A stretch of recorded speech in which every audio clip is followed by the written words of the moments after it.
स्वागत है आपके अपने YouTube channel GK GS practice में। आज हम देखेंगे ज्ञान बिंदु जीएस एकेडमी के द्वारा जो बैच में होमवर्क सीरीज चलाया जा रहा है आगामी बिहार दरोगा के लिए, उसमें टेस्ट नंबर 1 का सॉल्यूशन। तो चलिए आए बढ़ते हैं अपने प्रश्नों की ओर। तो होमवर्क बैच दरोगा बैच में जो टेस्ट चलाया जा रहा है उसका पहला क्वेश्चन है, नोबेल पुरस्कार की स्थापना कब हुई थी तथा ये कितने क्षेत्रों में प्रदान किए जाते हैं। नोबेल पुरस्कार की स्थापना 1901 में और यह कुल 6 क्षेत्रों में प्रदान की जाती है। नेक्स्ट प्रश्न, नोबेल पुरस्कारों में शांति के नोबेल पुरस्कार को कहाँ से प्रदान किया जाता है। नोबेल पुरस्कारों में शांति के नोबेल पुरस्कार को ओस्लो से प्रदान किया जाता है। नेक्स्ट प्रश्न, विज्ञान और अर्थशास्त्र के क्षेत्र में, यहाँ विज्ञान नहीं सिर्फ अर्थशास्त्र होगा, अर्थशास्त्र के क्षेत्र में नोबेल पुरस्कार किस वर्ष से प्रदान किया जाने लगा। 1969 से। घोषणा 1968 में हुई थी लेकिन प्रदान किया जाने लगा 1969 से। नेक्स्ट क्वेश्चन, डायनामाइट के आविष्कारक अल्फ्रेड नोबेल की मृत्यु के कितने वर्षों के उपरांत नोबेल पुरस्कार की स्थापना की गई। 5 वर्षों के। नेक्स्ट प्रश्न, नोबेल पुरस्कार प्राप्तकर्ता पहले भारतीय कौन थे जिन्हें नोबेल पुरस्कार उनकी किस कृति के लिए दिया गया। नोबेल पुरस्कार प्राप्तकर्ता पहले भारतीय व्यक्ति रविंद्रनाथ टैगोर थे। उनकी कृति गीतांजलि के लिए उन्हें यह नोबेल पुरस्कार दिया गया। बढ़ते हैं अपने नेक्स्ट प्रश्न की ओर, प्रश्न संख्या 6 की ओर। 6 नंबर हमारा प्रश्न है, सही सुमेलित कीजिए। तो विक्टर एम्ब्रोस वगैरू रूबकुन, इन्हें चिकित्सा के क्षेत्र में नोबेल पुरस्कार दिया गया। एच हम्फील्ड व जेफरी हिंटन, इन्हें भौतिकी के क्षेत्र में नोबेल पुरस्कार दिया गया। डेविड बेकर व जॉन जंपर, इन्हें रसायन विज्ञान के क्षेत्र में नोबेल पुरस्कार दिया गया। साइमन जॉनसन और जेम्स रॉबिन्सन, इन्हें अर्थशास्त्र के क्षेत्र में नोबेल पुरस्कार प्रदान किया गया। बढ़ते हैं अपने नेक्स्ट प्रश्न की ओर, प्रश्न संख्या 6 की ओर। 6 नंबर हमारा प्रश्न है, निहोन हिंडाक्यो समूह को 2024 में शांति का नोबेल पुरस्कार प्रदान किया गया। इसका संबंध किस देश से है। तो इसका संबंध जापान देश से है। नेक्स्ट प्रश्न, चिकित्सा के क्षेत्र में नोबेल पुरस्कार प्राप्तकर्ता पहले भारतीय कौन थे। चिकित्सा के क्षेत्र में नोबेल पुरस्कार प्राप्तकर्ता पहले भारतीय हरगोविंद खुराना थे। नेक्स्ट प्रश्न, सन 1998 में अर्थशास्त्र के क्षेत्र में नोबेल पुरस्कार प्राप्तकर्ता पहले भारतीय रहे। 1998 में अर्थशास्त्र के क्षेत्र में नोबेल पुरस्कार प्राप्तकर्ता पहले भारतीय अमर्त्य सेन थे।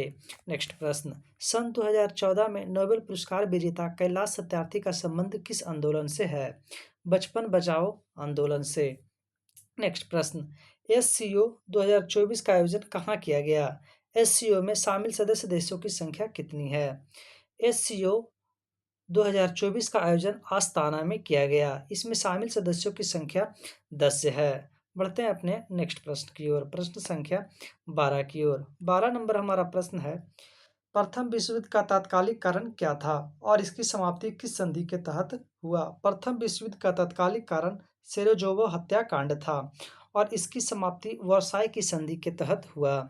नेक्स्ट प्रश्न, मानव विकास को यूएनडीपी द्वारा कुल कितने आधार पर जारी किया जाता है। मानव विकास को यूएनडीपी द्वारा कुल 3 आधार पर जारी किया जाता है।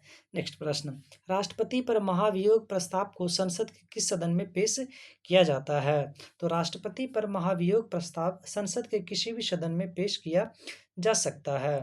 बढ़ते हैं अपने नेक्स्ट प्रश्न की ओर, प्रश्न संख्या 15 की ओर। 15 नंबर हमारा प्रश्न है, बंगाल की राजधानी मुर्शिदाबाद से मुंगेर किसके द्वारा हस्तांतरित किया गया। तो यह मीर कासिम के द्वारा हस्तांतरित किया गया। नेक्स्ट प्रश्न, भारत में पहली बार आंतरिक आपातकाल को कितनी अवधि के लिए लगाया गया। भारत में पहली बार आंतरिक आपातकाल को 21 माह के लिए लगाया गया, 1975 से 77 ईस्वी के बीच। नेक्स्ट प्रश्न, प्रोजेक्ट 75 के तहत नौसेना में शामिल भारत की पहली स्वदेशी परमाणु पनडुब्बी कौन सी है। आईएनएस अरिहंत।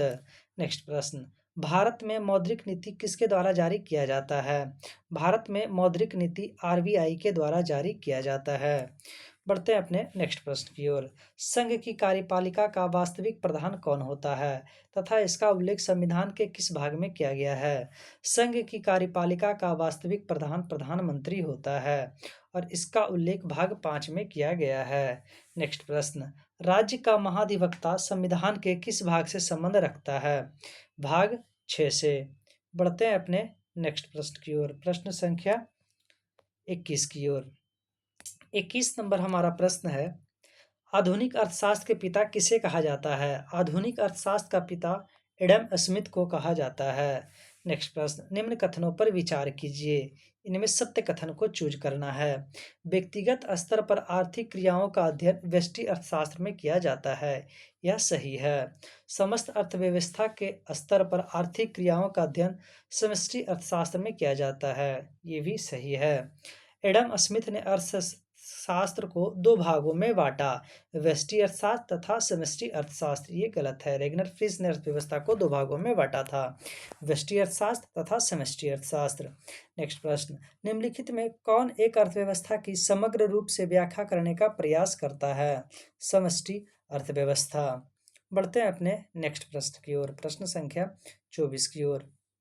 24 नंबर हमारा प्रश्न है, ऐसी सामाजिक व्यवस्था जो किसी क्षेत्र के सभी लोगों के आर्थिक क्रियाओं के बीच समन्वय स्थापित करता है, उसे क्या कहते हैं? अर्थव्यवस्था। नेक्स्ट प्रश्न, निम्नलिखित में कौन सी अर्थव्यवस्था में उदारवादी तथा निजी आर्थिक तत्वों का प्रभाव रहता है? पूंजीवादी अर्थव्यवस्था। नेक्स्ट प्रश्न, पूंजीवादी अर्थव्यवस्था के विरोध में किसके द्वारा समाजवादी अर्थव्यवस्था की अवधारणा का विकास किया गया? कार्ल मार्क्स के द्वारा। नेक्स्ट प्रश्न, भूतपूर्व सोवियत संघ की अर्थव्यवस्था किस प्रकार की अर्थव्यवस्था थी? समाजवादी अर्थव्यवस्था। नेक्स्ट प्रश्न, प्रश्न संख्या 28, निम्नलिखित युग्मों पर विचार कीजिए।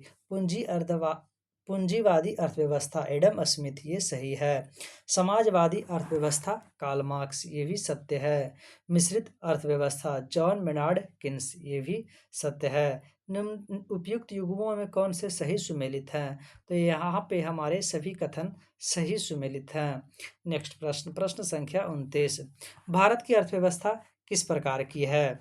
तो भारत की अर्थव्यवस्था मिश्रित अर्थव्यवस्था, खुली अर्थव्यवस्था और विकासशील अर्थव्यवस्था भी है। इस तरीके से हमारा right answer option number D होगा।